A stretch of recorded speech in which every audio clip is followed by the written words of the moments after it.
ভালো করে তোলো।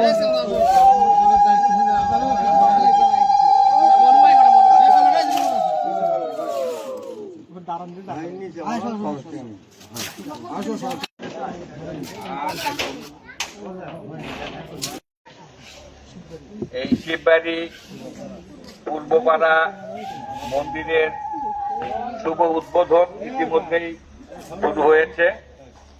এই মন্দিরকে পূর্ণাঙ্গ মন্দিরে রূপ দেওয়ার জন্য আমরা আমাদের দায়িত্বের জায়গা থেকে সর্বোচ্চ আমরা সহযোগিতা করতে চাই।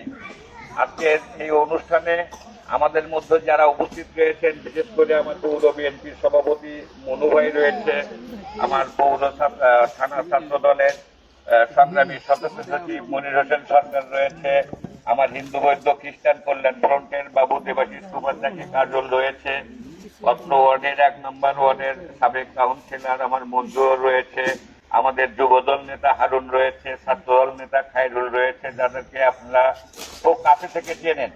আমার বন্ধু রয়েছে রঞ্জন ঘোষ, এখানে ওয়াসিম উৎসব সহ আমার সকল সহযোদ্ধা সহকর্মী ভাইয়েরা, আমার যুবদল নেতা লিটন ভাই সহ উপস্থিত সকল ভক্তবৃন্দ এবং আমার প্রিয় মা এবং বোনেরা, সবাইকে আমি বাংলাদেশের জাতীয়তাবাদী দল বিএনপি গোবিন্দগঞ্জ উপজেলা শাখার পক্ষ থেকে আপনাদেরকে ধন্যবাদ জানাচ্ছি। আপনাদের এই মন্দিরের জন্য আমি ইতিপূর্বেও আপনাদের মাঝে অনেকবার এসেছি, আগামীতেও ইনশাল্লাহ আসবো।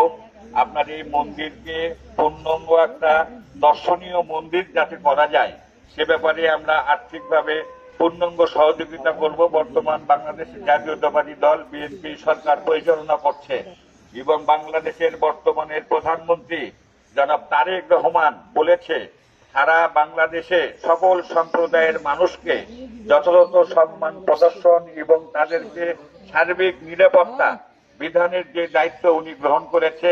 আপনারা নিশ্চয়ই অবগত আছেন, বাংলাদেশের যত মন্দির রয়েছে সমস্ত মন্দিরের পুরোহিতদের জন্য সম্মানী ভাতার ব্যবস্থা করেছে। আপনাদের এই মন্দিরগুলোকে আধুনিকায়ন করার জন্য সর্বোচ্চ চেষ্টা থাকবে আমাদের। আমরা আমাদের দায়িত্বের জায়গা থেকে সরকারিভাবে অনুদান যেটুকু পাওয়া দরকার আমরা আমাদের জায়গা থেকে চেষ্টা করব সেটির বাইরেও আপনাদেরকে সহযোগিতা করার জন্য, যাতে করে আপনারা আপনাদের এলাকার পূজার অনুষ্ঠানগুলো সুন্দরভাবে সম্পন্ন করতে পারেন। আপনাদের যে কোনো সময়ে আপদে বিপদে কখনো আমাদেরকে প্রয়োজন মনে করলে আমাদের শরণাপন্ন হতে পারেন। আমরা আপনাদেরকে সর্বোচ্চ সহযোগিতা করার জন্য সবসময় প্রস্তুত থাকব। এই মন্দিরের সকল কাজ যেন সুষ্ঠুভাবে শান্তিপূর্ণভাবে সম্পন্ন হয় এই আশা ব্যক্ত রেখে সবার সুস্বাস্থ্য দীর্ঘায়ু কামনা করে আমার কথা শেষ করছি। আবারও দেখা হবে